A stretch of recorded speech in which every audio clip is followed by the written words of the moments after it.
Brooke was just a teenager when she first stepped foot in the Melbourne cricket ground. It was a big adventure. Her family had driven from Bendigo in regional Victoria for the occasion. I can remember being here one day when I was about 13 and I sat out in the outer watching a cricket match. I think I saw Neil Harvey. It's so long ago. Now 82 and living in Melbourne, Beryl knows the stadium like the back of her hand.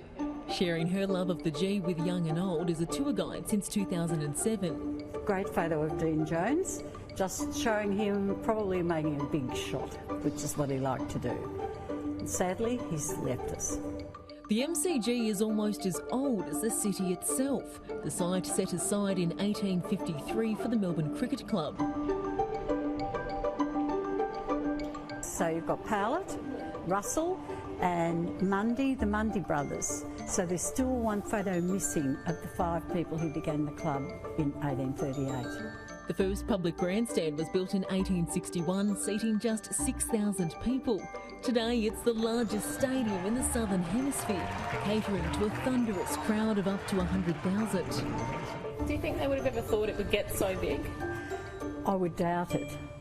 Like the G, Beryl has been here to witness some of our country's biggest sporting moments, including when the venue was the centrepiece of the 1956 Olympic Games. And she was back half a century later for the Commonwealth Games.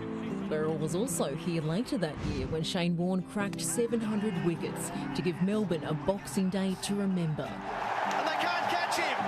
This year, Beryl will be in the stands again after securing a prize ticket for the first day of the test in the ballot. Best seat in the house? Not bad. You'd be pretty well directly behind the pitch. But it almost didn't go ahead. As COVID cases spiralled in Melbourne through a deadly second wave, the city was thrown into a strict lockdown for months.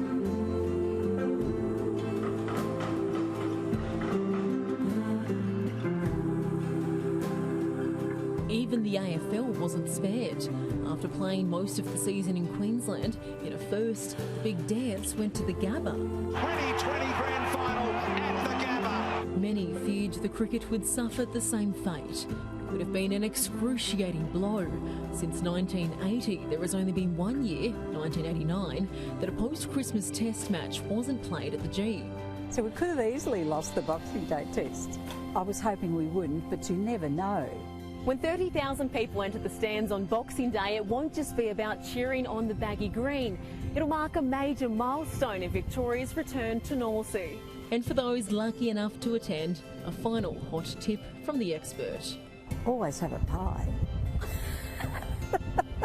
Andrea Crothers, Sky News, Melbourne.